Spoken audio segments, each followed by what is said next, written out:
There was one empty seat at the premiere. Reserved. Front row. John Wayne saw the name on it and turned back without a word. The Egyptian Theater in Hollywood. May 1976. Red carpet outside. Flashbulbs. Reporters. The premiere of the Shootist, John Wayne's final film. His last ride across the screen. Everyone knew it, though no one said it aloud. Inside, the theater filled with Hollywood royalty. Directors. Actors. Studio executives. The seats were plush burgundy velvet, the kind that had witnessed 50 years of premieres. The air smelled of expensive perfume and anticipation.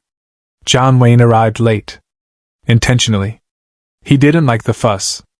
The photographers. The questions about his health. He was 70 now, his body carrying the weight of 100 films and the cancer that was slowly claiming him.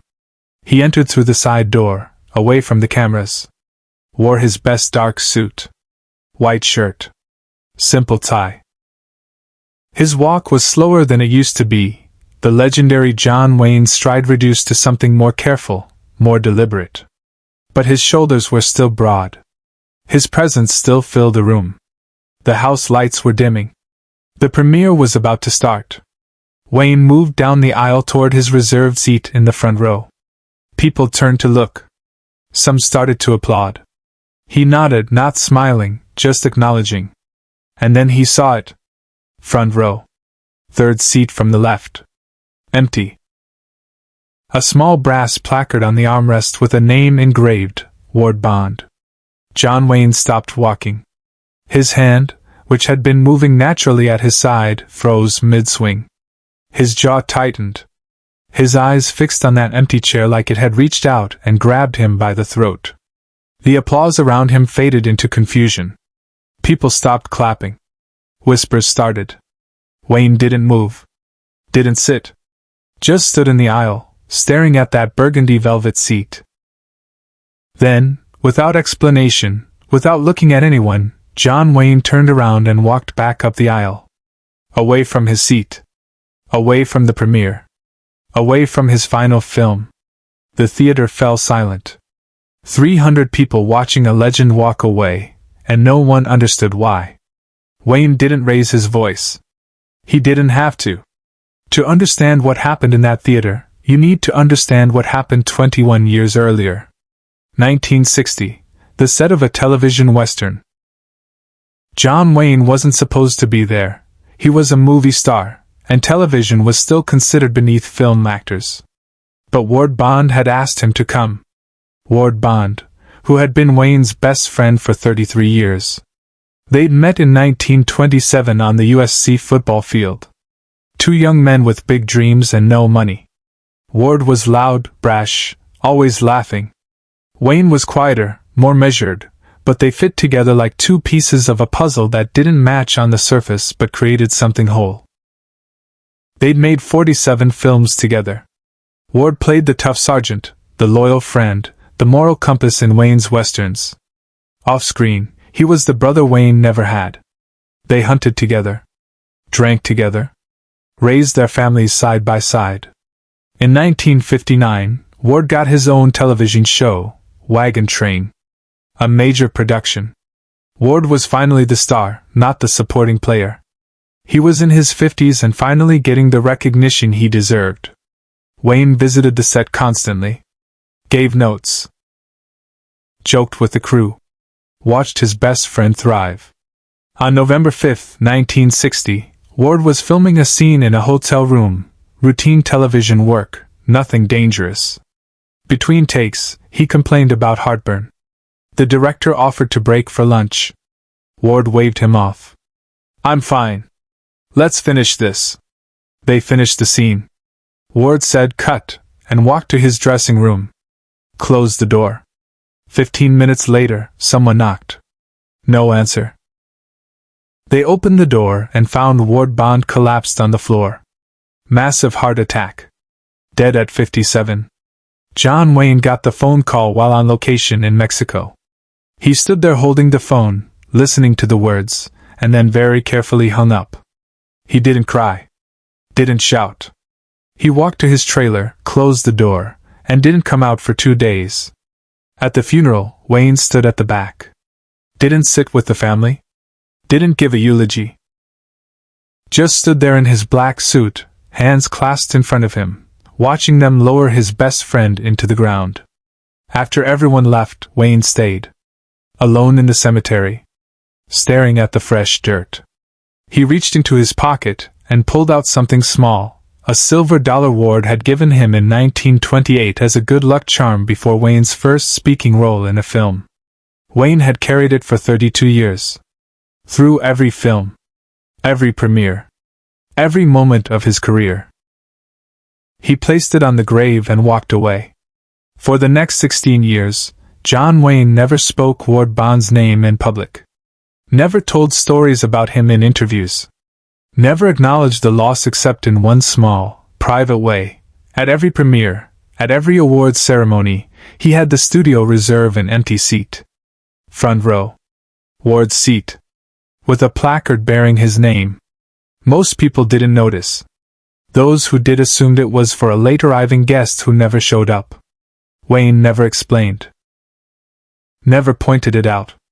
It was a private memorial in a public space. A way of saying, you should have been here. Subscribe and leave a comment, because the most important part of this story is still unfolding. The Shootist was different from all the other premieres. This wasn't just another John Wayne Western. This was his farewell. His last performance. Playing an aging gunfighter dying of cancer, art imitating the life Wayne was living. He'd filmed it knowing he was sick. Knowing this would be his final ride. Every scene carried the weight of goodbye. When his character faced death with dignity, with quiet courage, it wasn't acting. It was preparation. The studio had asked Wayne months earlier, "Is there anyone special you want at the premiere?" Wayne had given them one name. Ward Bond. "Mr. Wayne," the studio executive said carefully, "Ward passed away in 1960. I know when he died," Wayne said, his voice flat, final. "Reserve the seat." They did. Front row. Third from the left. The seat Ward would have occupied if 33 years of friendship hadn't been cut short by a heart attack in a dressing room. Wayne had planned to sit through the premiere. To watch his final film with that empty seat beside him. One last screening with his best friend, even in absence. But when he walked down that aisle and saw the empty chair, saw Ward's name in brass, saw the physical manifestation of 16 years of private grief, something broke. He couldn't do it. Couldn't sit there for 2 hours with that absence pressed against his side. Couldn't watch himself die on screen while the ghost of his best friend sat in burgundy velvet beside him. So he turned around. Walked out. No explanation. No apology. Just a simple, devastating choice to leave rather than endure. Away from the cameras, Wayne made a choice no one expected.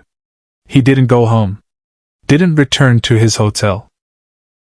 Instead, John Wayne got in his car and drove to Forest Lawn Cemetery. To Ward Bond's grave. The same grave he'd visited once a month for 16 years without telling anyone. It was dark by the time he arrived. The cemetery was closed, but Wayne knew a groundskeeper who let him in after hours. He walked through the darkness to the familiar headstone. Ward Bond. 1903 to 1960. Actor. Friend. Wayne stood there in his premiere suit, breathing hard, his body fighting the cancer and the climb up the cemetery hill. He looked down at the name carved in granite. "I couldn't do it, Ward," he said to the darkness. "Couldn't sit there with your empty seat. Couldn't watch my own death with you not there to make some joke about it." The cemetery was silent. Just whined through the trees and distant traffic from the freeway. "I'm dying," Wayne continued, his voice steady, conversational, like he was talking to Ward over drinks. "You probably knew that already, wherever you are. Lung cancer. Same thing that killed Cooper. Ironic, isn't it? All those cigarettes in all those films." He reached into his jacket pocket and pulled out something small. A photograph. Worn at the edges. The picture showed two young men on a football field, arms around each other's shoulders, grinning at the camera. 1927, before the fame. Before John Wayne was even John Wayne. "I carried this through every film," Wayne said. 47 pictures we made together, and then another 60 I made without you. Every single one, I had this picture in my wallet. Figured you were still there. Still watching." He knelt down, slowly, painfully, and placed the photograph against the headstone. "The Shootist is my last one," he said. "You should have been there tonight.